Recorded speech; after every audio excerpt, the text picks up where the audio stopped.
नमस्कार दोस्तों, मैं राहुल मिश्रा और मैं आप सभी का एक बार फिर से स्वागत करता हूं आपके अपने चैनल माई पाठशाला में और पाठशाला रेलवे एग्जाम में। तारीख है 23 अगस्त और आज के इंपॉर्टेंट करंट अफेयर्स आपकी स्क्रीन पर है। एक क्वेश्चन आपकी स्क्रीन पर है, नमत बसई कार्यक्रम। मातृभाषा में शिक्षा देने के लिए इस कार्यक्रम को शुरू किया गया और इसमें देखा गया कि बहुत अच्छा रिस्पॉन्स है इस कार्यक्रम को लेकर, इस प्रोग्राम को लेकर। कई सारे बच्चे जिन्होंने स्कूल कभी देखा नहीं था वो वापस से स्कूल में आने लगे हैं। और बेसिकली ये किस राज्य में चलाया जा रहा है इसके बारे में चर्चा जरूर करेंगे, लेकिन चलते हैं एक इंपॉर्टेंट करंट अफेयर्स की ओर। अभी हाल ही में 5वां वर्ल्ड कॉन्फ्रेंस हुआ है। ये जो भी आपके पार्लियामेंट के स्पीकर होते हैं उन सभी का ये वर्ल्ड कॉन्फ्रेंस हुआ और इसमें हमारे 17वीं लोकसभा के अध्यक्ष जो हैं ओम बिरला जी ने भाग लिया। ओम बिरला जी राजस्थान कोटा से सांसद हैं और वर्तमान समय में 17वीं लोकसभा के स्पीकर हैं। तो विश्व की संसदों के अध्यक्षों का 5वां सम्मेलन अभी हाल ही में 19 और 20 अगस्त को वर्चुअल माध्यम से आयोजित किया गया, जबकि इसका जो छठा सम्मेलन होगा वो वियना, ऑस्ट्रिया की राजधानी वियना में 2021 में आयोजित किया जाएगा। इस सम्मेलन का मुख्य विषय रहा parliamentary leadership for more effective मल्टीलैटरिज्म। इस सम्मेलन में उन्होंने आतंक फैलाने की पाकिस्तान की साजिशों पर जोर दिया और आतंक को समर्थन और प्रोत्साहन देने की पाकिस्तानी नीतियों को दुनिया के सामने उजागर करने की कोशिश की। हमारे स्पीकर ने यह भी कहा कि जम्मू और कश्मीर भारत का अभिन्न अंग है और यह हमेशा रहेगा। उन्होंने यह भी कहा कि पाकिस्तान से सीमा पर आतंकवाद को समाप्त करने का आह्वान करते हैं, लेकिन हमारी पहल कमजोरी के रूप में नहीं देखी जानी चाहिए। तो world conference of speaker parliament कहां हुआ? ये 5वां संस्करण था जो अभी हाल ही में देखने को मिला, जिसमें हमारे 17वीं लोकसभा के जो स्पीकर रहे ओम बिरला जी उन्होंने भाग लिया। अगर हम 17वीं लोकसभा की बात करें तो 17वीं लोकसभा से एक क्वेश्चन जो अभी हाल ही में काफी ज्यादा चर्चा में रहा था वो ये था कि वर्तमान समय में सबसे यंग एमपी यानी कि मेंबर ऑफ पार्लियामेंट कौन है, सांसद कौन है? वो है चंद्राणी मुर्मू। चंद्राणी मुर्मू की उम्र 25 साल है और ये भारतीय इतिहास में संसद जाने वाली सबसे कम उम्र की महिला है। ये क्योंझर उड़ीसा से बीजू जनता दल की सांसद रही, जिन्होंने अनंत नायक जो कि बीजेपी के सांसद थे उनको हराया था। अगर हम सबसे बुजुर्ग एमपी की बात करें तो डॉक्टर शफीकुर रहमान बर्क जो कि सपा से सांसद हैं, संभल उत्तर प्रदेश से 86 साल की उम्र में है और ये भारत के सबसे उम्र दराज सांसद हैं 17वीं लोकसभा। वर्तमान समय में जो लोकसभा चल रही है वो 17वीं लोकसभा है। अगली जानकारी की तरफ चलें। अगर आपको याद हो तो अभी कुछ दिन पहले ही अमर सिंह जी का देहांत हो गया था। अमर सिंह जी का देहांत हार्ट अटैक होने की वजह से सिंगापुर में हुआ था। 1 अगस्त 2020 को उनकी मृत्यु हो गई थी, जिसकी वजह से उनकी राज्यसभा की जो सीट है वो खाली है। हाल ही में चुनाव आयोग ने उत्तर प्रदेश की राज्यसभा की एक सीट के लिए उपचुनाव की घोषणा की है और यह चुनाव 11 सितंबर को होगा। 11 सितंबर को चुनाव होगा और उसी दिन शाम को रिजल्ट भी जारी कर दिए जाएंगे। इसे विशेष चुनाव के रूप में भी जाना जा सकता है। उपचुनाव ऐसा चुनाव होता है जिसमें उपयोग आम चुनावों के बीच रिक्त हो जाते हैं, कोई भी कार्यालय या किसी भी कार्यकाल खत्म हो जाता है या कुछ और वजह से, तो उसको भरने के लिए किया जाता है। और ज्यादातर मामलों में ये चुनाव पदधारी व्यक्ति के मरने या इस्तीफा देने के बाद ही होते हैं, लेकिन ये तब भी होते हैं जब पद पर बने रहने के लिए पदधारी व्यक्ति अयोग्य हो जाता है। तो हाल फिलहाल अमर सिंह जिनकी मृत्यु हो गई थी उनकी जगह ये सीट खाली हो गई। राज्यसभा की बात करें, क्योंकि राज्यसभा सांसद थे वो, तो राज्यसभा एक स्थायी निकाय होता है और इसका विघटन कभी नहीं होता। हालांकि हर दूसरे वर्ष 1/3 सदस्य जो है वो सेवानिवृत्त होते रहते हैं और उनकी जगह नए सदस्य आते रहते हैं। राज्यसभा में अधिकतम 250 सदस्य हो सकते हैं भारत में और इसमें से 238 सदस्य राज्यों और केंद्र शासित प्रदेशों का प्रतिनिधित्व करते हैं, जिन्हें अप्रत्यक्ष मतदान प्रणाली द्वारा चुना जाता है, जबकि 12 सदस्य जो होते हैं उनको राष्ट्रपति द्वारा चुना जाता है। प्रत्येक सदस्य 6 वर्ष की अवधि के लिए चुना जाता है और भारत के उपराष्ट्रपति जो होते हैं वो राज्यसभा के पदेन अध्यक्ष होते हैं, जैसे कि वर्तमान समय में आपके वेंकैया नायडू जी जो हैं वो राज्यसभा के पदेन अध्यक्ष हैं।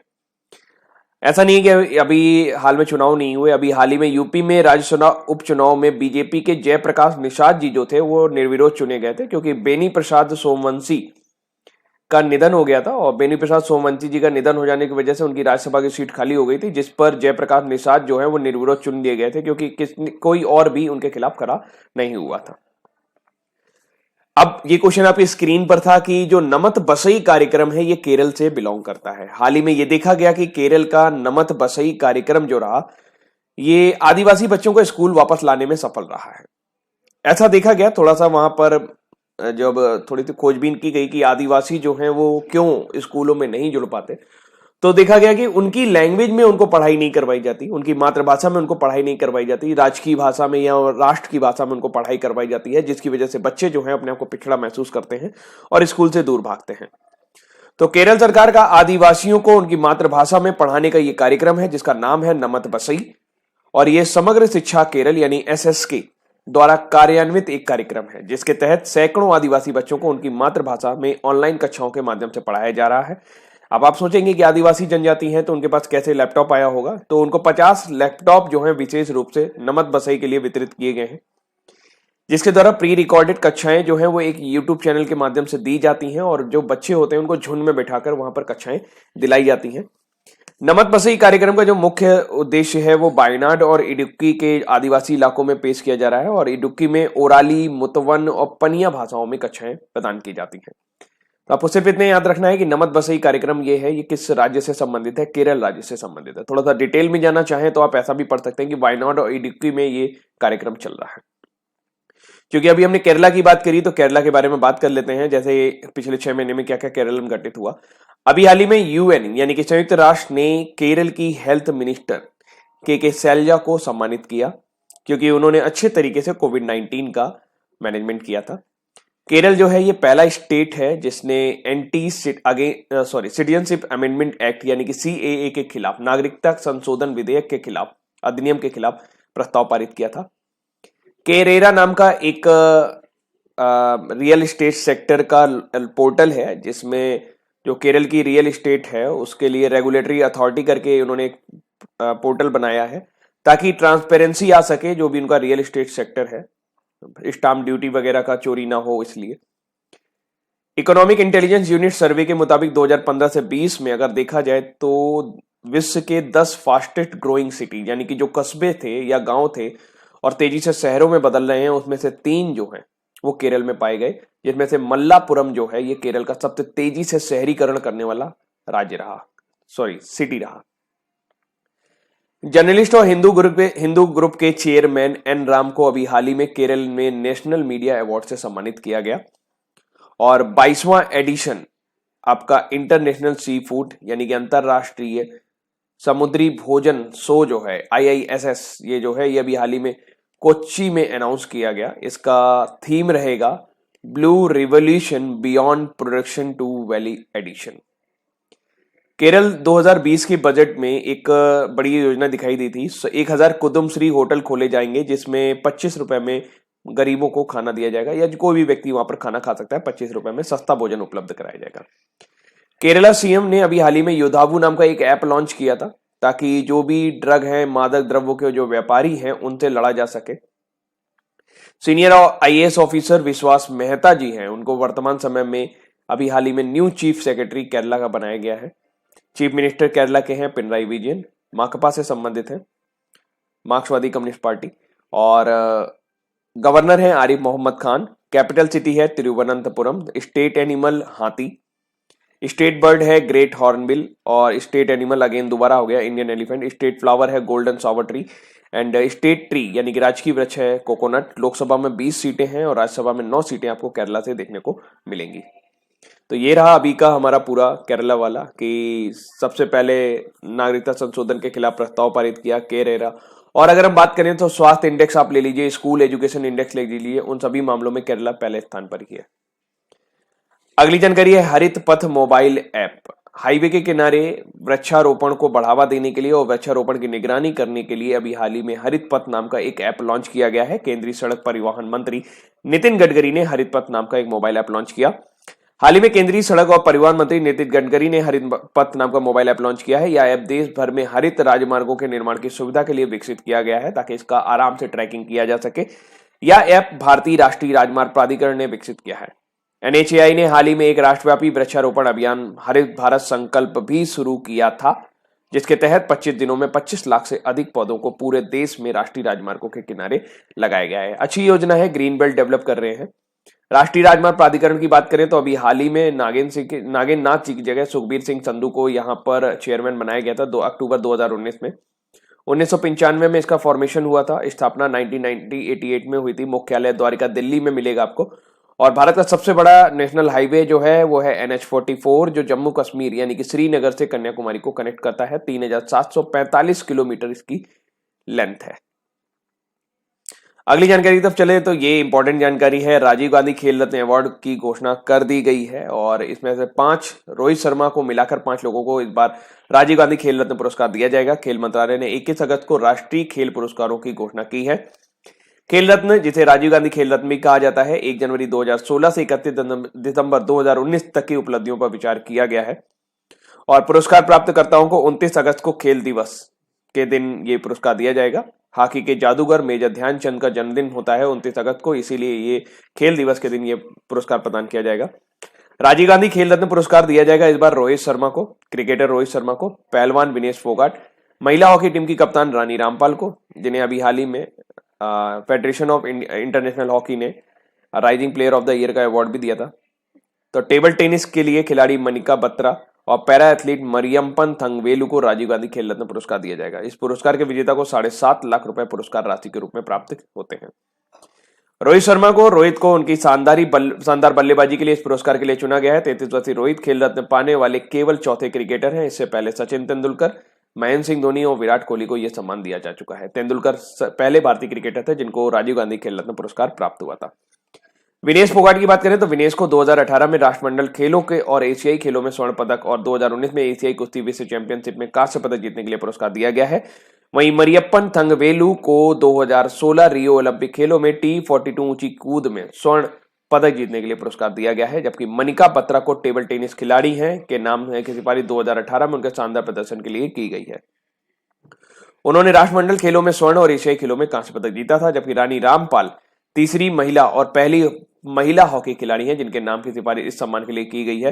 रानी की अगुवाई में भारतीय टीम ने महिला एशियाई कप 2017 में ऐतिहासिक जीत दर्ज की थी और 2018 में एशियाई खेलों में रजत पदक भी जीता था। जबकि अर्जुन पुरस्कार की बात करें तो अर्जुन पुरस्कार में 27 नामों की सिफारिश की गई है, जिसमें उभरती युवा महिला पहलवान दिव्या काकरन का नाम भी शामिल है।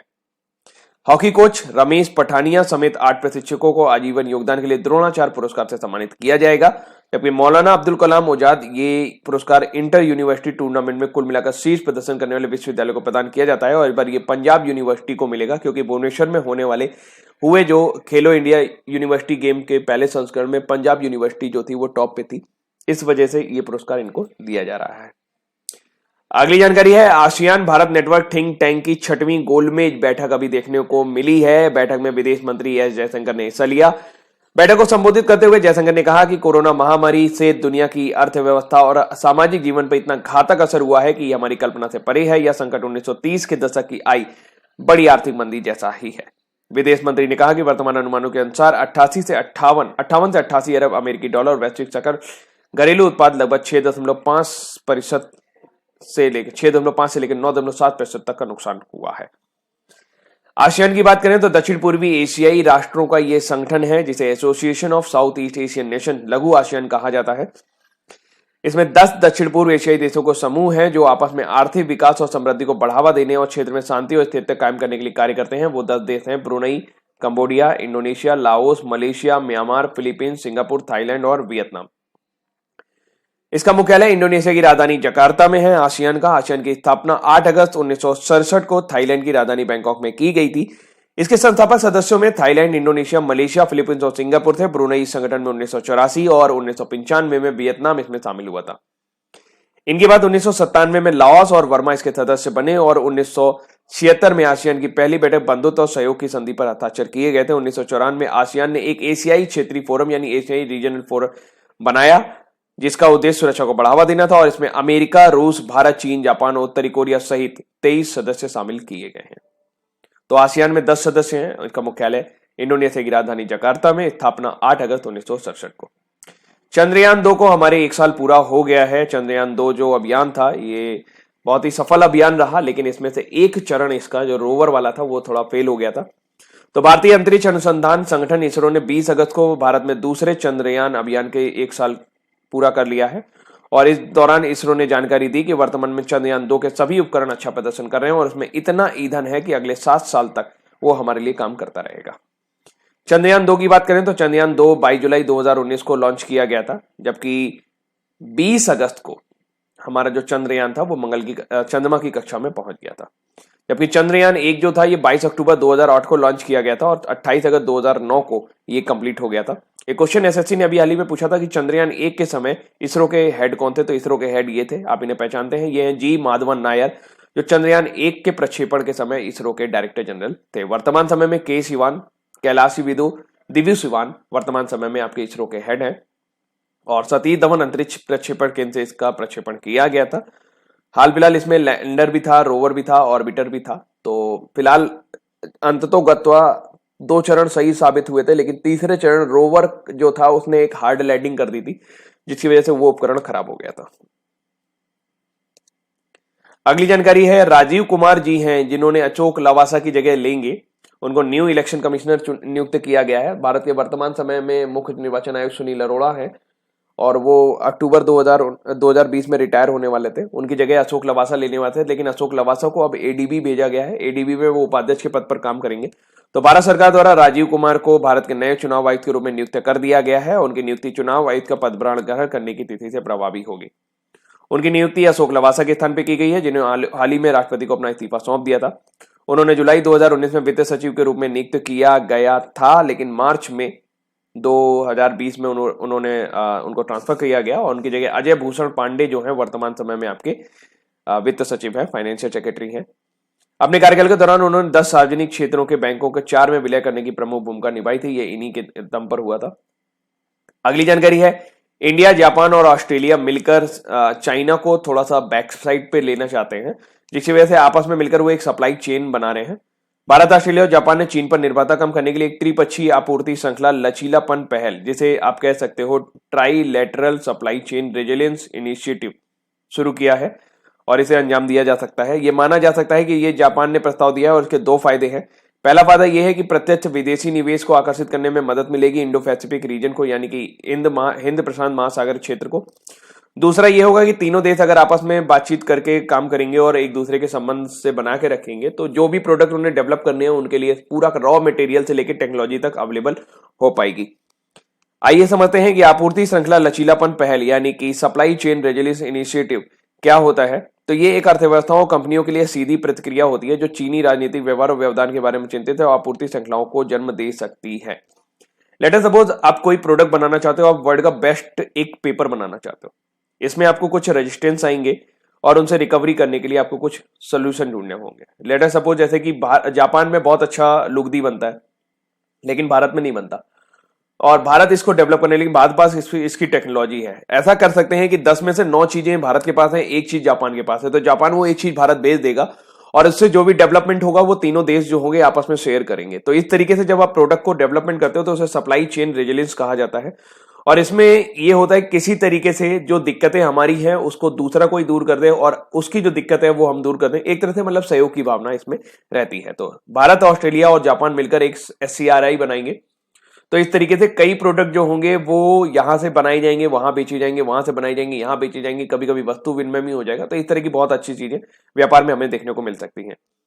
दिल्ली में जो है वो सीरो सर्वे का रिजल्ट आ गया है। दूसरा सीरो सर्वे हुआ, पहला हुआ तो उसमें 28 लाख लोगों ने लगभग इम्यूनिटी पा ली थी कोविड-19 के खिलाफ। दिल्ली में दूसरे कोविड-19 सीरो सर्जिकल सर्वे के परिणाम आ चुके हैं। इसके जरिए 29.1% लोगों में एंटीबॉडी पाए गए हैं और लगभग 58 लाख लोगों में कोरोना के खिलाफ एंटीबॉडी बन पाई गई है। मतलब 58 लाख लोग दिल्ली में कोरोना के संपर्क में आए और ठीक हो गए। इस सर्वे में यह पता लगाने के लिए रक्त के नमूनों की जांच की जाती है कि लोगों में वायरस के संक्रमण के खिलाफ कितने एंटीबॉडी बने हैं। पिछले सर्वे के मुकाबले ये 6% ज्यादा आए हैं। और दिल्ली में सीरोलॉजिकल सर्वे अगले 2 चरण सितंबर और अक्टूबर के महीने में कराए जाएंगे। और अभी हाल ही में न्यूज आ रही है कि कानपुर में भी सीरो सर्वे कराया जाएगा। मैं तो जरूर कराऊंगा। दिल्ली में एक समय संक्रमण की दर 30% पहुंच गई थी, लेकिन अब ये 6% पर आ गई है, यानी कि धीरे धीरे कम होता चला जा रहा है, जबकि रिकवरी रेट जो है वो 90% है। एक संकल्प बुजुर्गों के नाम। अगर हम पुलिस की बात करें तो पुलिस हमें ऐसा लगती है जैसे कि वो डंडा लेके आएगी और मारेगी हमें, या उसका जो छवि बना हुआ है वो थोड़ा इसी तरीके का है। तो इस छवि को बदलने के लिए छतरपुर के एक एसपी हैं और उन्होंने क्या किया है कि एक प्रोग्राम शुरू किया है, उसका नाम है एक संकल्प बुजुर्गों के नाम। इसमें उन बुजुर्गों को चिन्हित किया गया है जिनके बच्चे जो हैं वो बाहर रहते हैं कमाई के लिए और उनके सेवा करने के लिए कोई नहीं है। तो उन्हें छोटे मोटे काम के लिए जब बाहर जाना पड़ता है तो उन्हें काफी परेशानी होती है। तो राशन से लेके किसी भी तरीके का कोई भी काम जो होगा वो इसके जरिए पुलिस उनके लिए करेगी। तो एक संकल्प बुजुर्गों के नाम यानी वृद्धों को प्रतिबद्धता के लिए वैश्विक महामारी कोविड-19 के दौरान घरों में अकेले रहने वाले बुजुर्गों और असहाय लोगों के लिए एक वरदान साबित हो रहा है। इस अभियान के तहत पुलिस द्वारा बुजुर्ग व्यक्तियों को भोजन से लेकर उनके स्वास्थ्य तक की देखभाल की जा रही है। कल तो मैंने एक तस्वीर देखी थी जिसमें एक पुलिस वाला था, वो एक बुजुर्ग का पंखा बनवाने के लिए लेकर चला जा रहा था। तो अच्छी बात है, ये अच्छा अभियान है जिसमें देशभक्ति जनसेवा का अनुरूप इसे चलाया जा रहा है। तो मध्य प्रदेश पुलिस ने इसको शुरू किया है। मध्य प्रदेश की बात करते हैं तो मध्य प्रदेश ने अभी हाल ही में एक मास्क अनेक जिंदगी नाम का एक पब्लिक अवेयरनेस कैंपेन चलाया था ताकि लोग मास्क पहने। इसके अलावा रोको टोको अभियान जो था वो भी मास्क पहनने के लिए मध्य प्रदेश से ही चलाया गया था।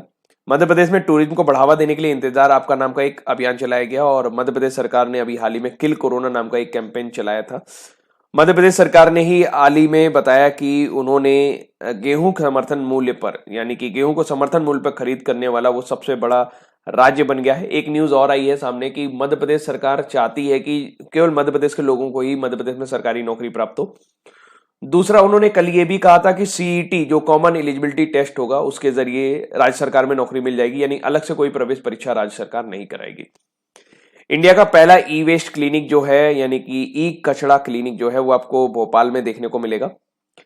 प्रस्तावना पढ़ना, संविधान की प्रस्तावना पढ़ना मध्य प्रदेश के स्कूलों में अनिवार्य कर दिया गया है। स्वच्छता सर्वेक्षण लीग 2020 के भी नमूने आ गए हैं और इंदौर ने अगेन टॉप किया है। यहाँ पर सिंगर सुमन कल्याणपुर और डायरेक्टर कुलदीप सिंह को अभी हाल ही में एमपी लता मंगेशकर अवार्ड 2017 और 2018 के लिए रिस्पेक्टिवली दिए गए। निमाड़ चिली फेस्टिवल जो है ये मध्य प्रदेश से संबंधित है, कासरवाड़ खरगोन डिस्ट्रिक्ट से, और इसका जो मस्कट है वो चिली चाचा है। एमपी सीएम ने अभी हाल ही में नेशनल वाटर कॉन्फ्रेंस यानी कि राष्ट्रीय जल सम्मेलन जो है भोपाल में इसका उद्घाटन किया था। मध्य प्रदेश जो है ये पीएमजेएवाई यानी प्रधानमंत्री जन आरोग्य योजना के अंतर्गत सबसे ज्यादा मरीजों की देखभाल करने वाला राज्य रहा और 3 दिन का नमस्ते ओरछा फेस्टिवल जो है ये मध्य प्रदेश से संबंधित है। इंदौर पहला सिटी बना पूरे भारत में जिसने अपने पूरे सिटी को सैनिटाइज किया था कोविड-19 के दौरान ड्रोन के जरिए।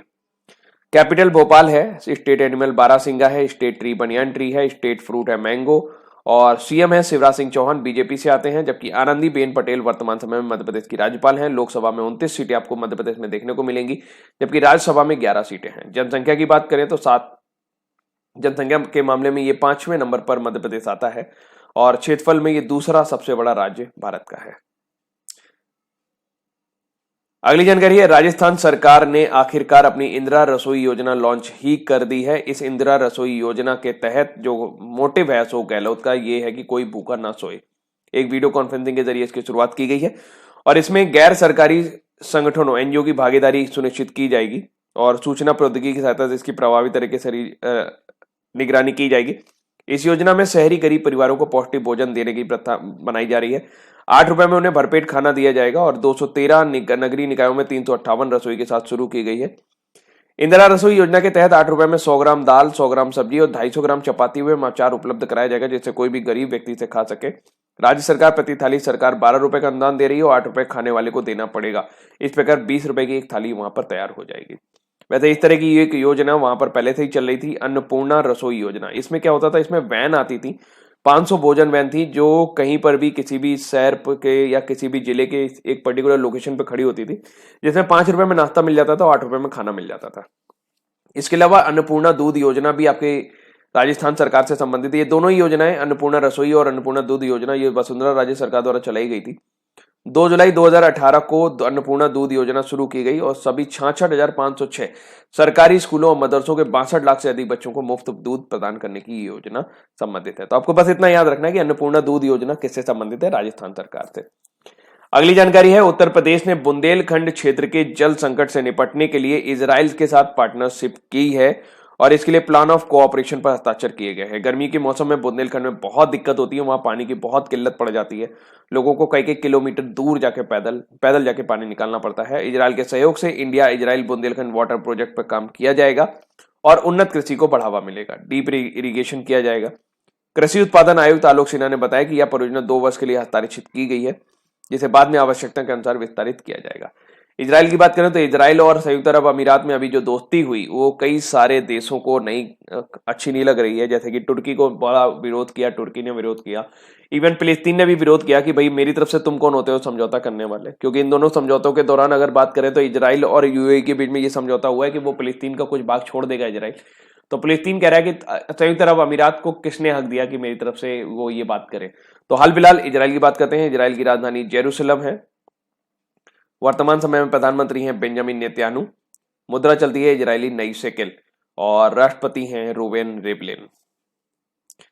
अब बारी है न्यूज फटाफट की। रानी ओसुलिवान ने विश्व स्नूकर चैंपियनशिप जीत ली है। रानी ओसुलिवान ने कीरेन विल्सन को 18-8 के स्कोर से हराकर वर्ल्ड स्नूकर चैंपियनशिप 2020 जीत ली है। उन्होंने शेफील्ड के क्रूसिबल थिएटर में अपने छठे विश्व चैंपियनशिप के खिताब को जीता है। तो विश्व स्नूकर चैंपियनशिप किसने जीती है? रानी ओसुलिवान ने। इस जीत के बाद रानी ओसुलिवान अब रेडन यानी 1978 की 45 वर्ष में जीत के बाद विश्व स्नूकर चैंपियनशिप के सबसे पुराने विजेता बन गए हैं। साथ ही वह पिछले साल के चैंपियन जो ट्रैम्प के बाद विश्व रैंकिंग में दूसरे स्थान पर पहुंच गए हैं। तो रानी ओसुलिवान ने जीत लिया है world snooker championship. Indian coast guard interceptor boat ICGS C45 का अभी हाल ही में जलावतरण किया गया है। भारतीय तटरक्षक बल ने सूरत गुजरात में एक इंटरसेप्टर बोट ICGS C454 का जलावतरण किया है। इंटरसेप्टर बोट का निर्माण LNT यानी कि लार्सन एंड टुब्रो ने किया है। इसकी अधिकतम गति 45 समुद्री मील या 83 किलोमीटर प्रति घंटा है। हाल ही में लॉन्च की गई इंटरसेप्टर बोट ICGS C455 एक 27 मीटर लंबी नाव है। इसे 500 समुद्री मील दूरी की रेंज के लिए उत्कृष्ट शिपिंग गतिशीलता और क्षमता के साथ सतर्क बनाया गया है। भारतीय तटरक्षक बल के वर्तमान समय में महानिदेशक हैं कृष्णस्वामी नटराजन। भारतीय तटरक्षक बल का जो मोटो है वो है वयम रक्षाम। इसकी स्थापना 18 अगस्त 1978 को की गई थी और वर्तमान समय में इसके जो डायरेक्टर जनरल हैं वो है कृष्णस्वामी नटराजन। अब बारी है आज के हमारे वन लाइनर की। चंद्रयान 2 ने चंद्रमा की परिक्रमा करते हुए 1 वर्ष पूरा कब किया है? 20 अगस्त को। भारत के इस पड़ोसी देश के लिए एक सीधी नौका सेवा शुरू करने जा रहा है मालदीव के लिए। और कौन सा संगठन मौलाना अब्दुल आजम ट्रॉफी से सम्मानित किया जाएगा? तो इस बार खेल के लिए पंजाब यूनिवर्सिटी। और विश्व संसदों के अध्यक्षों का अभी 5वां सम्मेलन 19-20 अगस्त के दौरान वर्चुअल माध्यम से आयोजित किया गया। आसियान का मुख्यालय कहाँ है? इंडोनेशिया की राजधानी जकार्ता में। और किसको भारत के नए चुनाव आयुक्त के रूप में नियुक्त किया गया है? राजीव कुमार को अशोक लवासा की जगह।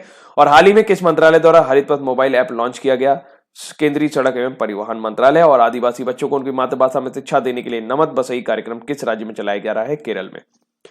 भारत, ऑस्ट्रेलिया और जापान ने चीन में निर्भरता को कम करने के लिए त्रिपक्षीय आपूर्ति श्रृंखला लचीलापन पहल यानी SCRE की शुभारंभ की है जापान के साथ। और दिल्ली के दूसरे कोविड-19 सीरोलॉजिकल सर्वे के परिणाम जारी हुए जिसमें कितने लोगों के अंदर 29% लोगों के अंदर एंटीबॉडी प्राप्त हुए हैं। किस राज्य की पुलिस द्वारा राज्य में कोरोना महामारी के दौरान एक संकल्प बुजुर्ग के नाम अभियान शुरू किया गया है? मध्य प्रदेश में। और राजस्थान सरकार ने इंदिरा रसोई योजना के तहत कितने रुपए की एक थाली होगी जिसमें 12 रुपए सरकार अनुदान दे रही है? तो 20 रुपए की वो टोटल थाली होगी। और उत्तर प्रदेश बुंदेलखंड क्षेत्र का संकल्प जल संकट का सामना करने के लिए उत्तर प्रदेश ने किसके साथ हाथ मिला लिया है? इजराइल के साथ। अब बारी है आज के हमारे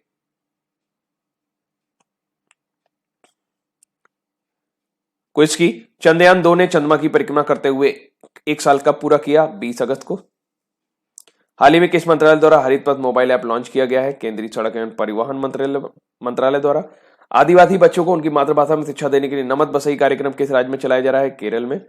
और कौन सा संगठन मौलाना अब्दुल कलाम आजाद ट्रॉफी से सम्मानित किया जाएगा 29 अगस्त को? तो वह है पंजाब यूनिवर्सिटी। भारत के इस पड़ोसी देश के लिए एक सीधी नौका शुरू करने जा रहा है मालदीव के लिए। और विश्व के संसदों के अध्यक्षों का जो 5वां सम्मेलन 19-20 अगस्त के दौरान आयोजित किया गया। आसियान का मुख्यालय कहाँ है? इंडोनेशिया के जकार्ता में। और किसको भारत के नए चुनाव आयुक्त के रूप में नियुक्त किया गया है? राजीव कुमार को। भारत, ऑस्ट्रेलिया और जापान ने चीन पर निर्भरता कम करने के लिए एक SCRI गठित करने की बात की है यानी कि supply chain resilience initiative. Delhi में दूसरे कोविड-19 सीरोलॉजिकल सर्वे के परिणाम जारी हो गए हैं। इसमें कितने प्रतिशत लोगों के एंटीबॉडी प्राप्त हुए हैं? तो 29.1% लोगों के शरीर में एंटीबॉडी प्राप्त हुए हैं। किस राज्य की पुलिस द्वारा राज्य में कोरोना महामारी के दौरान एक संकल्प बुजुर्गों के नाम अभियान चलाया जा रहा है? तो वो है मध्य प्रदेश। राजस्थान सरकार द्वारा इंदिरा रसोई योजना के तहत 8 रुपए में खाना प्रदान किया जाएगा। तो इसमें प्रति थाली सरकार कितने रुपए का अनुदान दे रही है? 12 रुपए का। और ये जो थाली है ये कितने रुपए की टोटल पड़ रही है? 20 रुपए की पड़ेगी। उत्तर प्रदेश के बुंदेलखंड क्षेत्र का जल संकट समाप्त करने के लिए अब किसका सहयोग लिया जा रहा है? इजराइल का सहयोग लिया जाएगा। 2 वर्ष के लिए यहाँ पर एक मेमोरेंडम पर साइन किए गए हैं। तो दोस्तों ये थे आज के हमारे इंपॉर्टेंट करंट अफेयर्स और उम्मीद करते हैं कि करंट अफेयर्स आपको पसंद आए होंगे। लेकिन आज शाम 6 बजे लाइव आना मत भूलिएगा पाठशाला रेलवे पर, क्योंकि मैं अनाउंस करने वाला हूं करंट अफेयर्स की एक बेहतरीन सीरीज जिसमें हम पूरे साल भर का करंट अफेयर्स करेंगे। तो कब, कहां, कैसे, रीजनिंग और करंट अफेयर्स की एक नई सीरीज लेकर आ रहा हूं, तो इसे देखना मत भूलिएगा। आज शाम 6 बजे पाठशाला रेलवे पर आप सभी का इंतजार रहेगा। जो लोग भी आएंगे कमेंट सेक्शन पर लिखकर जरूर अटेंडेंस लगवा दीजिए, ताकि मैं थोड़ा सा मेंटली प्रिपेयर हो जाऊं कि कितने लोग आने वाले हैं। फिलहाल आज के लिए इतना ही। Thank you so much, bye bye, take care.